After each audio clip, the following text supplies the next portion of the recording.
नमस्कार, KP news 24/7 में आपका स्वागत है। मैं अश्विनी आपके साथ। आइए एक नजर डालते हैं आज के मुख्य समाचारों पर। बेटियों का घर से अनोखा प्यार होता है, प्रोफेसर शुभलिंग का कामना ने कहा। काशी जगतगुरु ने पुट्टराज साहित्य प्रचार अभियान शुरू किया। अन्नभाग्य 2.0 मुफ्त चावल योजना का सीधा नकद हस्तांतरण आज शाम 5 बजे से शुरू हुआ।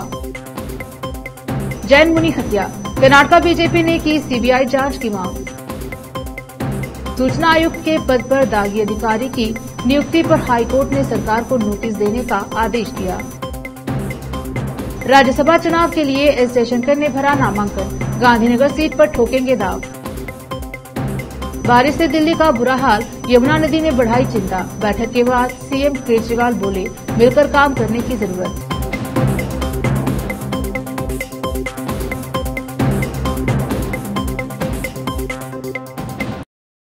समाचारों का सिलसिला शुरू करते हुए देखते हैं समाचार विस्तार से।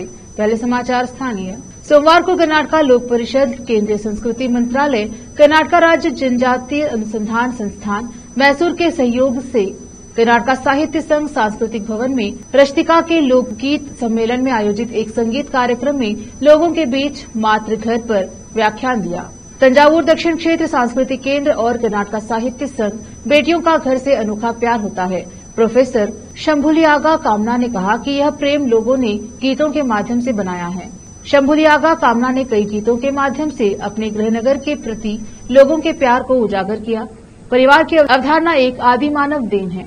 एक खानाबदोश आदमी जब कहीं बस जाता था तो उसे एक घर की आवश्यकता होती थी, रिश्तों की जरूरत थी। उन्होंने विश्लेषण किया कि परिवार इन सब का परिणाम है। लड़कियों के लिए घर उतना ही महत्वपूर्ण है जितना पति का घर। उनका दिल बड़ा है जो दोनों परिवारों का श्रेय और प्रसिद्धि चाहता है। उन्होंने ज्योति को एक ऐसी महिला बताया जो अपने घर और पति के घर दोनों का पालन पोषण करती है। गाना जब तक आंखें दिखेंगी, जब तक पीठ झुकेगी, माँ का घर मेरा घर होगा, लड़कियों के लिए मातृभूमि के प्रति प्रेम का प्रमाण है। ऐसे सैकड़ों गाने हैं। उन्होंने कहा कि इन सबको एकत्र कर अगली पीढ़ी तक पहुंचाने की जरूरत है। कैमरामैन कृष्णा का कवरेज। सभी को नमस्कार। कर्नाटक जानपद परिषद बीदर और भारत सरकार के सांस्कृतिक मंत्रालय नवदिल्ली के जंटी सहयोग में हम बीदर डिस्ट्रिक्ट में लोक कला साहित्य सम्मेलन 3 दिन के वास्ते हम कर्नाटक साहित्य संघ में आयोजित किया है। तो ये सम्मेलन आज लास्ट दिन है। ये आज सुबह एक गोष्ठी आयोजित किया गया है। वो गोष्ठी में हमारे दिल्ली के जेएनयू यूनिवर्सिटी के जो कन्नड़ा पीठ के जो चेयरमैन हैं प्रोफेसर शिव कुमार जी, और हमारे बीदर डिस्ट्रिक्ट के जो शरण साहित्य परिषद के चेयरमैन हैं प्रोफेसर शंभुलिंग कामना जी, वो सेशन में अपने जो लोक साहित्य के ऊपर उपन्यास दिया है। उसके बाद हम कला प्रदर्शन कार्यक्रम का उद्घाटन हुआ है। वो कला प्रदर्शन के जो उद्घाटन हमारे जो बीदर के बड़े होटल बिजनेसमैन है के सत्यमूर्ति ने चालन दिया है।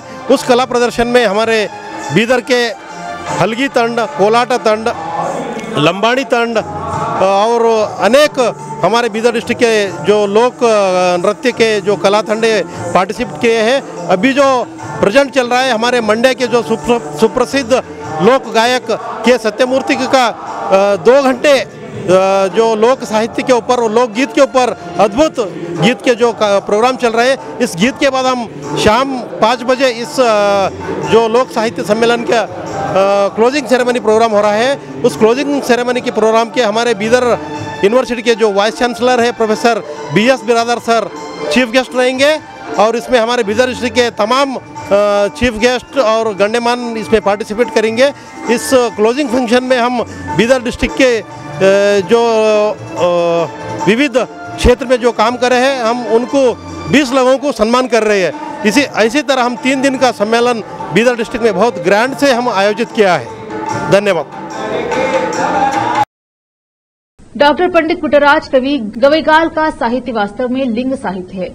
मन के मैल को धोने वाली पवित्र ज्ञान गंगा को पूज्य व्यक्ति द्वारा अपने साहित्य के माध्यम से दिए गए संदेश को आस्तिक लोगों तक पहुंचाने के उद्देश्य से डॉक्टर पंडित पुट्टराजु सेवा समिति ने पूज्य के साहित्यिक प्रचार के अक्षर दासोहा कायक को अपने हाथों में लिया है और सविरध साहित्य तुषुज माने मैनेज के लिए पुट्टराजु साहित्य प्रचार अभियान शुरू किया। इस अभियान के शुरू चयनित कार्य गुरुवचन प्रभा यह एक साहित्यिक कृति है जिसने बसवादी शरण द्वारा शुरू की गई वचन साहित्य परंपरा को आगे बढ़ाया है। यहाँ के वचन गुरु कुमार पंचाक्षेश्वर अंकिता नामा द्वारा रचित पूज्य लिंग पूजा के दौरान खिले हुए फूल हैं। हमने इन दुर्लभ वचनों का विश्लेषण करने और उन्हें धारावाहिक रूप से प्रकाशित करने के लिए एक परियोजना शुरू की है। इस परियोजना के हिस्से के रूप में वरिष्ठ और युवा लेखकों के लेखों का विश्लेषण किया गया है। चन्नवीरा स्वामी हिरेमठ द्वारा संपादित यह कृति सेवा समिति के गुरु कुमार पंचाक्षर पब्लिशिंग हाउस द्वारा प्रकाशित की गई है। देखते हैं समाचार राज्य के। कर्नाटक की कांग्रेस सरकार अपनी चावल गारंटी योजना के बदले आज सीधे नकद हस्तांतरण शुरू किया।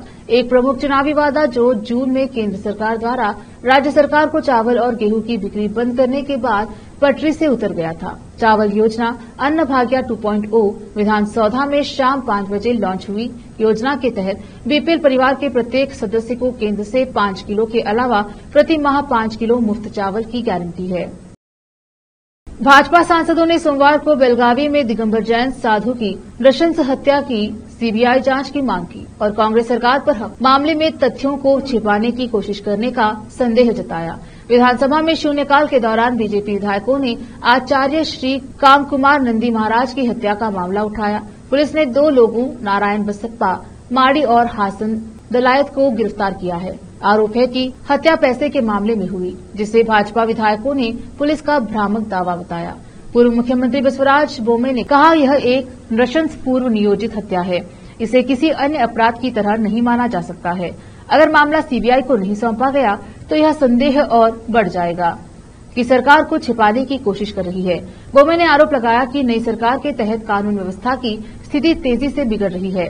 उन्होंने कलबुर्गी में रेत माफिया द्वारा एक हेड कांस्टेबल की हत्या, टी नरसिंहपुरा में एक हिंदू कार्यकर्ता की कथित हत्या और कलबुर्गी में कांस्टेबल द्वारा आत्महत्या के प्रयास की खबर का उदाहरण दिया। कर्नाटक उच्च न्यायालय ने कर्नाटक सूचना आयोग के आईसी के राज्य सूचना आयुक्त के पद से एचसी सत्यानंद को हटाने की मांग वाली याचिका पर राज्य सरकार को नोटिस जारी करने का आदेश दिया है। याचिका में आरोप लगाया गया है कि सत्यन के खिलाफ आय से अधिक संपत्ति के आरोपों में भ्रष्टाचार निवारण पीसी अधिनियम के तहत मुकदमा चलने के बावजूद उन्हें नियुक्ति किया गया। न्यायमूर्ति कृष्णा एस दीक्षित ने सत्यान को नोटिस जारी करने का भी निर्देश दिया। यह याचिका बेंगलुरु स्थित धर्मार्थ trust committee for public accountability द्वारा दायर की गई थी। याचिका में कहा गया है कि सत्यन राज्य परिवहन विभाग का कर्मचारी था। याचिकाकर्ता के अनुसार मुख्यमंत्री, विपक्ष के नेता और एक अन्य कैबिनेट मंत्री की एक चयन समिति ने 14 फरवरी 2022 को हुई अपनी कार्यवाही में सत्यन के आवेदन पर विचार किया था। याचिकाकर्ता ने आरोप लगाया कि सत्यन ने इस तथ्य को छुपाया था कि लोकायुक्त पुलिस द्वारा उसके खिलाफ दायर एक आपराधिक मामला मैसूर में अतिरिक्त जिला और सत्र न्यायालय के समक्ष लंबित था। 18 अप्रैल 2022 को सत्यन को सूचना आयुक्त के रूप में नियुक्त किया गया था। याचिका में दावा किया गया कि लोकायुक्त पुलिस ने 31 अगस्त 2012 को आय से अधिक संपत्ति मामले में आरोप पत्र दायर किया था। याचिकाकर्ता ने कहा कि हालांकि सत्यन ने अभियोजन की मंजूरी देने वाले आदेश को चुनौती दी थी, लेकिन इसे उच्च न्यायालय ने खारिज कर दिया था और मामले को अंतिम रूप दे दिया गया। 2019 जब सुप्रीम कोर्ट ने समीक्षा के साथ साथ सुधारात्मक याचिकाओं को भी खारिज कर दिया। बीजापुर में जैन समाज द्वारा बेलगावी में दिगंबर जैन साधु की नृशंस हत्या में शामिल लोगों को सख्त सजा देने की मांग की गई। आज समाज के कार्यदर्शी साहितल कुमार के नेतृत्व में जिलाधिकारी कार्यालय पहुंचकर एक ज्ञापन सौंपकर मांग की गई कि बेलगावी में दिगंबर जैन साधु की नृशंस हत्या में शामिल लोगों को फांसी की सजा दी जाए। इस मौके पर समाज के कार्यदर्शी साहितल कुमार ने केपी न्यूज से बात की। बीजापुर से फेरोज शेख की रिपोर्ट। जो संत बदन पे कपड़े नहीं पहनते, उनके पास कोई परिग्रह नहीं रहता, उनका कोई रक्षणा नहीं रहता, हर जीव का साथ वो करुणा से बर्ताव करते रहते हैं, वैसे संत को 2 लोगों ने मिलके बर्बरता से हत्या करके उनको करंट शॉक दिया गया, बाद में गला घोटा गया, बाद में उनका पार्थिव शरीर को पीस पीस करके जो बोर रहता ना, बंद हुआ बोर में डाला दिया गया है। खुशनसीबी से वो पेड़ के दरख्त के इसके टांग के बॉडी हमें मिला। सरकार से हमारा ये अनुरोध है, कर्नाटक सरकार से, कर्नाटक से माननीय मुख्यमंत्री से, वो लोगों को आप अच्छा केस में डालिए और चार्जशीट इतना मजबूत बना दीजिए वो फांसी के तख्ते तक जाए। ये हर किसी को एक सबक हो जाए, कोई संत को ऐसा नहीं होना चाहिए आगे। और राष्ट्रपति जी के मैं आग्रह करता हूँ, हमने डीसी के द्वारा वो दे दिया है और हम प्रधानमंत्री से भी आग्रह करते हैं कि जैन संत जहाँ पे विहार करते हैं ना, उनको सुरक्षता मुहैया कराए और उनका जो भी विहार का है ना, हर राज्य को आप आदेश दे दीजिए कि उनका विहार में बंदोबस्त रहे, ऐसा व्यवस्था करने के लिए आप आदेश कीजिए। धन्यवाद। नाम बोलिए। मैं शीतल कुमार होगी, जैन समाज बीजापुर कार्यदर्शी हूँ। रोकते हैं समाचारों का सिलसिला, लेते हैं छोटा सा ब्रेक, जल्द लौटेंगे ब्रेक के बाद।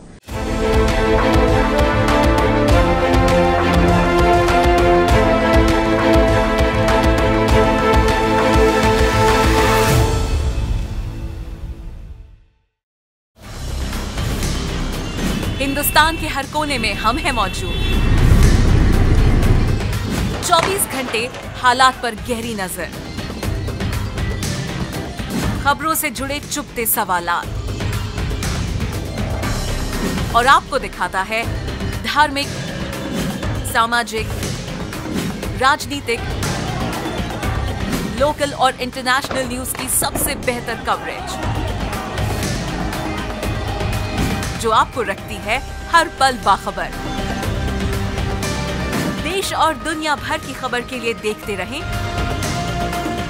KP news 24/7। Noor education trust Bidar की ओर से चलाए जाने वाला Noor MEd and BEd college Bidar, recognised by NCTE Delhi and affiliated to Gulbarga University, Gulbarga. Admission are open for the academic year 2022-23. विशेषज्ञ और सक्षम शिक्षकों द्वारा शिक्षा प्राप्त करने के लिए नूर एमएड एंड बीएड कॉलेज में दाखिला लें और शांत वातावरण में शिक्षा प्राप्त करें। बीदर शहर में बेहतर शिक्षा का एकमात्र केंद्र Noor MEd and BEd college, Shahpur gate, Bidar. Phone numbers 9945283920, 8482221297। Wisdom group of institution Bidar, Bidar शहर का एकमात्र संस्थान जो बीदर में पिछले 20 सालों से अपनी शैक्षणिक सेवाएं देता आ रहा है। विजडम ग्रुप्स ऑफ इंस्टीट्यूशन के तहत कई स्कूल्स और कॉलेज चलाए जाते हैं, जहां पर विद्यार्थियों को योग्य शिक्षकों द्वारा बेहतर शिक्षा दी जाती है। और यहाँ पर विशाल क्लासरूम है। यहाँ पर गर्ल्स और बॉयज के लिए सेपरेट मॉडर्न हॉस्टल की सुविधा है और स्वादिष्ट और हेल्दी भोजन की सुविधा है। छात्रों को शांति के वातावरण में पढ़ने के लिए लाइब्रेरी भी उपलब्ध है और साथ ही बसेस की सुविधा भी उपलब्ध है। अपने शैक्षणिक गुणों के कारण विजडम ग्रुप्स ऑफ इंस्टीट्यूशन बहुत ही कम समय में ऊंचाइयों की ओर अग्रसर है। अपने बच्चों का भविष्य संवारना चाहते हैं तो विजडम ग्रुप ऑफ इंस्टीट्यूशन में शिक्षा दिलाएं, जहां पर पीयूसी के लिए एडमिशन ओपन हो चुके हैं।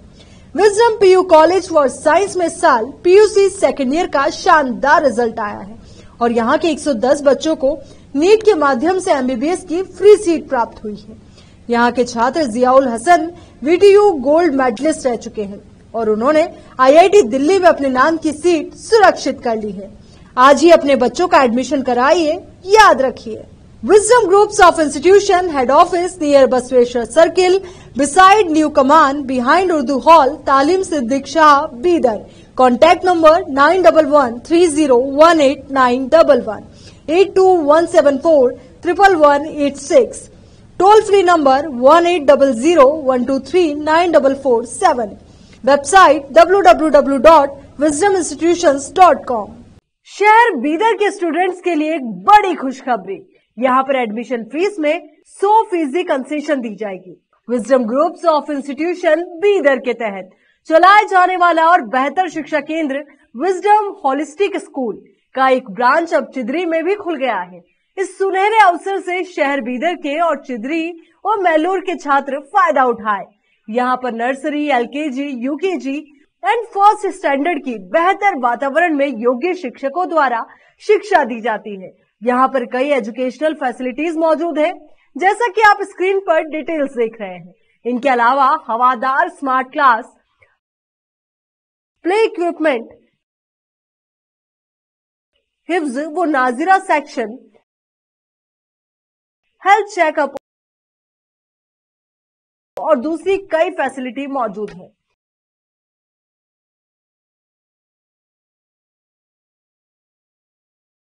विजडम होलिस्टिक स्कूल की एक ब्रांच बीदर के फेमस इलाके चिदरी में खुल गई है, जहां पर एडमिशंस ओपन हो चुके हैं। अपने बच्चों की अच्छी शिक्षा के लिए आज ही विजडम होलिस्टिक स्कूल में एडमिशन दिलवाएं। Wisdom holistic school new branch Bidar के एयरपोर्ट जाने वाली रोड पर और केंद्रीय विद्यालय के करीब चिदरी में मौजूद है। बीदर के छात्रों के लिए एक बहुत बड़ी खुशखबरी है। यहाँ पर एडमिशन फीस में 100% कंसेशन दी जाएगी। आज ही एडमिशन कराएं और भी डिटेल्स जानने के लिए इस नंबर पर कांटेक्ट कीजिए।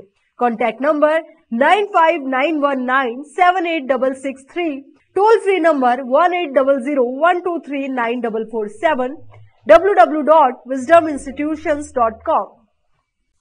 बीदर के निवासियों की बेहतर सेवा के लिए बीदर शहर में पहली बार विभिन्न सुविधाओं से भरा resort Inspira by SRS resort and convention, जहां पर विभिन्न सुविधाएं और सेवाएं आपके लिए उपलब्ध हैं। बेहतरीन वातावरण, सुहानी हवा और आंखों को लुभाने वाले दृश्यों के साथ आप सभी को लुभाने वाली और आरामदायक सुविधाएं उपलब्ध है। यहाँ पर आपके लिए उपलब्ध है Riwaaz restaurant, 14 down road bar, banquet hall, infinity lawn, conference hall, cabana, private dining setup, ballrooms, swimming pool, candle light dinner, gym, coffee shop, executive deluxe room, executive twin room, suite room. इनके अलावा यहाँ का खाना बहुत ही लाजवाब, स्वादिष्ट और healthy है। इसके अलावा यहाँ पर सफाई का भी विशेष ध्यान रखा जाता है और दूसरी चीजों के दाम काफी कम है। आज ही चले आइए और यहाँ की सभी चीजों का आनंद लीजिए। Inspira by SRS resort and convention near old water filter house, Janwada road, Markhal village. Contact number 8861620775, 8495875175। Break के बाद स्वागत है आपका। देखते हैं आगे के समाचार। लोकसभा चुनाव 2024 को लेकर सभी पार्टियां तैयारी करने में जुटी हुई है। इसी बीच भारतीय विदेश मंत्री एस जयशंकर ने आगामी राज्यसभा चुनाव के लिए गांधीनगर से नामांकन भरा है। रविवार को एस जयशंकर गुजरात पहुंचे थे। भाजपा की गुजरात इकाई के महासचिव प्रदीप सिंह वाघेला ने रविवार 9 जुलाई को बताया था कि एस जयशंकर सोमवार के दिन अपना नामांकन दाखिल करेंगे। उनका और गुजरात से 2 राज्यसभा सांसदों का कार्यकाल 18 अगस्त को समाप्त हो रहा है। नामांकन भरने के बाद एस जयशंकर ने कहा कि मैंने अभी नामांकन दाखिल किया है और मैं फिर से भाजपा का उम्मीदवार बना हूं। मैं पीएम मोदी, गुजरात की जनता का आभार प्रकट करता हूं। पिछले 4 सालों में पीएम मोदी के नेतृत्व में देश में हुए बदलावों का हिस्सा बनने का मुझे अवसर मिला है। मुझे आशा है कि आने वाले 4 सालों में देश में जो भी प्रगति होगी उसमें मैं भी योगदान दे सकूंगा। मैंने पिछले 4 सालों में गुजरात से बहुत कुछ सीखा है। कांग्रेस ने 7 जुलाई को कहा था कि गुजरात की 3 राज्यसभा सीटों पर कांग्रेस पार्टी अपने उम्मीदवार नहीं उतारेगी। गुजरात के 182 सदस्यीय विधानसभा में कांग्रेस के पास पर्याप्त विधायक नहीं है। बता दें कि पिछले साल के अंत में हुए विधानसभा चुनाव में भाजपा ने 156 सीटों पर जीत दर्ज की थी। गुजरात की राज्यसभा की 11 सीटों में वर्तमान 8 सीटों पर भाजपा और बाकी 3 सीटों पर कांग्रेस पार्टी का कब्जा है। फिलहाल भाजपा के पास गुजरात की 8 राज्यसभा सीटें हैं। राष्ट्रीय राजधानी दिल्ली में लगातार बारिश के कारण सभी सड़कें, नदी और नालों का बुरा हाल है। शहर की स्थिति के मद्देनजर दिल्ली के मुख्यमंत्री अरविंद केजरीवाल ने आज सोमवार दोपहर को सचिवालय में बैठक बुलाई है। बैठक के बाद सीएम केजरीवाल ने कहा कि यह समय राजनीति करने के लिए नहीं है। उत्तर भारत में भारी बारिश से उत्पन्न स्थिति पर सीएम केजरीवाल ने कहा कि सभी प्रभावित राज्यों की सरकारों को जनता को राहत देने के लिए मिलकर काम करने की जरूरत है। बैठक में मंत्री सौरभ भारद्वाज, आतिशी और संबंधित अधिकारी मौजूद रहे। बैठक में यमुना नदी के स्तर में बढ़ोतरी पर भी चर्चा हुई। दिल्ली में मूसलाधार बारिश और हरियाणा सरकार की ओर से पानी छोड़ने की वजह से यमुना के जलस्तर में लगातार बढ़ोतरी हो रही है। यमुना जलस्तर में बढ़ोतरी की वजह से दिल्ली के निचले इलाकों में बाढ़ का खतरा बारिश थमने के बावजूद बरकरार है। वहीं राजधानी में लगातार भारी बारिश की वजह से उत्पन्न हालात को देखते हुए दिल्ली सरकार ने आज सभी स्कूलों को बंद रखने का फैसला लिया है। दिल्ली, हिमाचल, पंजाब सहित देश के उत्तरी राज्यों में भारी बारिश हो रही है। दिल्ली में 41 साल का रिकॉर्ड टूटा है। 1982 के बाद से जुलाई में एक दिन में सबसे ज्यादा 153 मिलीमीटर बारिश हुई। इससे पहले 25 जुलाई 1982 में 169.9 मिलीमीटर बारिश रिकॉर्ड की गई थी। 2003 में 24 घंटे में 133.4 मिलीमीटर बारिश हुई थी। वहीं 2013 में दिल्ली में 123.4 मिलीमीटर बारिश हुई थी। इधर हरियाणा ने यमुना में 1 लाख क्यूबिक सेंटीमीटर से ज्यादा पानी छोड़ा। इसके बाद दिल्ली सरकार ने बाढ़ की चेतावनी जारी की है। महाराष्ट्र में एनसीपी के टूटने व अजित पवार के भाजपा व एकनाथ शिंदे के साथ जाने पर सियासी घमासान मचा हुआ है। इस बीच उद्धव ठाकरे ने कहा है कि हम देश प्रेमी लोग हैं, इसे देश प्रेमी की एकता मानता हूं, लोकशाही प्रेमी की एकता मानता हूं, स्वतंत्रता प्रेमी की एकता मानता हूं। इसमें सिर्फ नेता ही नहीं, आप भी आ सकते हैं। आजादी कोई फ्री में नहीं मिली है। अंग्रेजों के 150 साल की गुलामी के बाद बहुत लोगों ने बलिदान दिया है, तब जाकर भारत माता मुक्त हुई। उसे स्वतंत्रता कहते हैं। इसलिए ये स्वतंत्रता बनाए रखने के लिए विपक्ष शब्द नहीं बल्कि हमें देश प्रेमी कहो। ये आजादी टिकाए रखने के लिए देश प्रेमी साथ आ रहे हैं तो उन्हें विपक्ष मत कहो, देश प्रेमी कहो। उन्होंने एक सवाल के जवाब में कहा कि मैं तो मुख्यमंत्री नहीं हूं, ऐसे में मंत्रिमंडल विस्तार के बारे में बोल नहीं सकता हूं, लेकिन आपके पास कोई जानकारी हो तो बताओ। लेकिन कल अरविंद सावंत मेरे साथ गाड़ी में थे। मुझे एक फिल्म सामना की याद आ गई। सामना फिल्म में देखो किसकी बंदूक किसके कंधे पर है। वही परिस्थिति आज यहां महाराष्ट्र में है। उन्होंने कहा कि सीएम बनना मेरी कोई महत्वाकांक्षा नहीं थी, आगे भी कोई शिवसेना का ही सीएम बने, यही मेरी इच्छा है। उन्होंने कहा कि महाराष्ट्र में पहले की सरकार मतपेटी से बनी थी, अब की सरकार खोखे से बनी है, क्योंकि आप किसी को भी मतदान करो लेकिन सरकार मेरी ही आएगी। जब ऐसा होने लगेगा तो कल कोई भी जो डरा धमका सकता है या पैसे का खेल कर सकता है वो भी मुख्यमंत्री या प्रधानमंत्री बन सकता है। इसलिए मुझे लगता है कि जैसे बाला साहेब ने कहा था कि राइट टू रिकॉल होना चाहिए, जैसे नोटा है या मेरे मतदान से चुनकर आया प्रतिनिधि कुछ गलत करता है तो उसे वापस बुलाने का अधिकार हो। अमेरिका यात्रा से रविवार को यहां लौटे बिहार के उप मुख्यमंत्री तेजस्वी यादव ने कहा है कि वह आने वाले दिनों में अपनी पार्टी आरजेडी प्रमुख लालू प्रसाद और मुख्यमंत्री नीतीश कुमार के साथ मिलकर भाजपा की सर्जरी करेंगे। दिल्ली में मौजूद लालू उन्हें लेकर वापस पटना लौट आए। तेजस्वी यादव ने कहा, भाजपा के नेता बिहार के लोगों के बीच भ्रम पैदा कर रहे हैं कि महागठबंधन में दरारें दिखाई दे रही हैं और यह जल्द ही टूट जाएगा। मैं उन्हें बताना चाहता हूं कि महागठबंधन मजबूत और एकजुट है। हम लालू प्रसाद और नीतीश कुमार के नेतृत्व में काम कर रहे हैं और हमारे और मुख्यमंत्री के बीच कोई मतभेद नहीं है। उन्होंने कहा, जब भी हम भाजपा को हराते हैं और उसे बिहार से बाहर फेंकते हैं तो वे सीबीआई, ईडी और आयकर लेकर आते हैं और इन एजेंसियों का दुरुपयोग करते हैं। 2017 में सीबीआई ने मेरे ऊपर आरोप पत्र दाखिल किया था, उसका क्या हुआ? 6 साल बीत जाने के बाद कहाँ है जांच और कहाँ है एजेंसियां? पटना एक ऐसी जगह है जो क्रांति के लिए जानी जाती है। पटना में 15 पार्टियों की बैठक के बाद वे डरे हुए हैं और इसीलिए हताशा में मेरे खिलाफ ऐसा कर रहे हैं। यह पहली बार नहीं है कि सीबीआई ने मेरे खिलाफ कार्यवाही की है। जब बिहार में महागठबंधन की सरकार बनी थी तो मेरे आवास और अन्य ठिकानों पर सीबीआई की छापेमारी हुई थी। उन्होंने आगे कहा, यहां तक कि तटस्थ पत्रकारों पर भी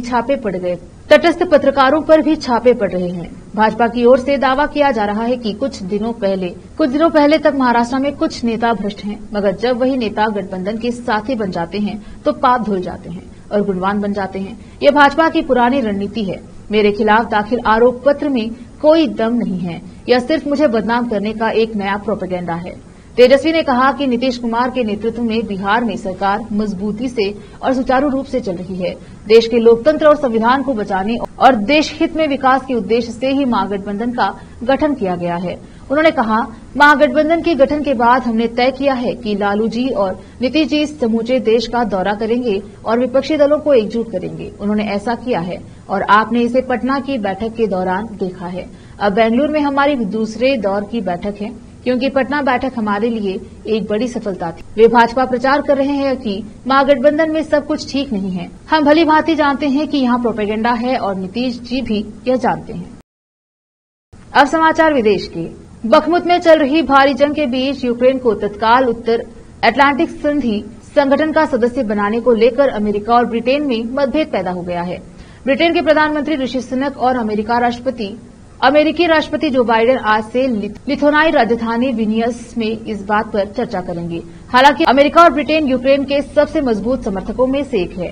लेकिन वे सैन्य गठबंधन में शामिल होने की यूक्रेन की इच्छा पर दोराह पर खड़े हैं। वॉशिंगटन को जहां यह चिंता सताती है कि इससे रूस और भड़क सकता है, तो वहीं लंदन यूक्रेन को जल्द सदस्यता दिलाकर उसकी सुरक्षा को और अधिक मजबूत करने का इच्छुक है।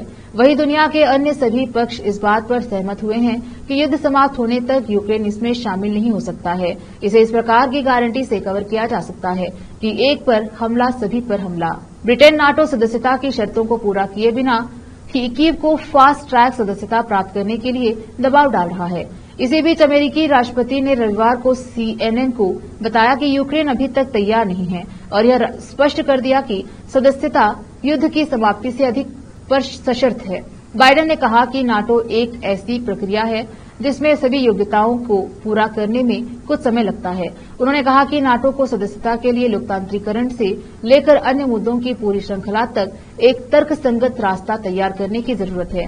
उन्होंने सुझाव दिया कि अमेरिका इजरायल को लंबे समय से प्रदान की गई सहायता के समान यूक्रेन को सैन्य सहायता प्रदान कर सकता है। इसे लेकर नाटो शिखर सम्मेलन में चर्चा होनी है। यूक्रेन को नाटो का सदस्य बनाने और उसकी मदद आखिरी वक्त तक करते रहने का विकल्प तैयार करने को लेकर सभी देश अपने विचार देंगे। सिर्फ भारत, पाकिस्तान, अफगानिस्तान और बांग्लादेश में ही नहीं बल्कि जापान में भी भीषण और मूसलाधार बारिश से हाहाकार मचा हुआ है। बाढ़ के कहर से भूस्खलन भी तेजी से हो रहा है। इससे जापान में जलजमाव आ गया है। लोग सुरक्षित स्थानों की ओर पलायन करने पर मजबूर हैं। ताजा घटना में दक्षिण पश्चिम जापान में मूसलाधार बारिश से बाढ़ आने और भूस्खलन होने के कारण सोमवार को कम से कम 6 लोग लापता हो गए। इन लोगों की तलाश की जा रही है मगर अभी तक कोई पता नहीं चल पाया है। इसी बीच इलाके में फंसे 17 लाख लोगों को सुरक्षित स्थानों पर जाने की अपील की गई है। आधिकारिक सूचना के अनुसार क्यूशु और चुगोकू क्षेत्रों में सप्ताहांत से हो रही बारिश के कारण कई नदियों में भयंकर बाढ़ आ गई है और भूस्खलन की भी खबरें सामने आई हैं। इसी कारण सड़कें अवरुद्ध हो गई हैं। ट्रेन की आवाजाही पर असर पड़ रहा है। कुछ इलाकों में जल आपूर्ति बाधित हुई है, जिसके चलते सामान्य जनजीवन अस्त व्यस्त हो गया है। जापान की मौसम विज्ञान एजेंसी ने फुकुओका और ओइता प्रांतों के लिए भारी बारिश की चेतावनी जारी की है। लोगों को जल्द से जल्द सुरक्षित स्थानों की ओर जाने को कहा गया है। एक नजर फिल्मों के समाचारों पर। खत्म हुआ इंतजार, रिलीज हुआ शाहरुख खान की जवान का प्रीव्यू। कभी नहीं देखा होगा एक्टर का ये अवतार। अब समाचार खेल जगत के। एक ही साल में रोहित पर उठे सवाल, हिटमैन की कप्तानी पर मंडरा रहा बड़ा खतरा। अब समाचार बाजार के। जियो कोडिंग से हो रही है फर्जी कंपनियों की पहचान। जीएसटी विभाग ने इसके लिए तैयार किया खास प्लान। फिर से एक नजर आज की सुर्खियों पर। बेटियों का घर से अनोखा प्यार होता है, प्रोफेसर शुभलिंग का कामना निधान। काशी जगतगुरु ने पुट्टराज साहित्य प्रचार अभियान शुरू किया। अन्नभाग्य 2.0 मुफ्त चावल योजना का सीधा नकद हस्तांतरण आज शाम 5 बजे से शुरू हुआ। जैन मुनि हत्या, कर्नाटक बीजेपी ने की सीबीआई जांच की मांग। सूचना आयुक्त के पद पर दागी अधिकारी की नियुक्ति पर हाईकोर्ट ने सरकार को नोटिस देने का आदेश दिया। राज्यसभा चुनाव के लिए एस जयशंकर ने भरा नामांकन, गांधीनगर सीट पर ठोकेंगे दाव। बारिश से दिल्ली का बुरा हाल, यमुना नदी ने बढ़ाई चिंता। बैठक के बाद सीएम केजरीवाल बोले, मिलकर काम करने की जरूरत।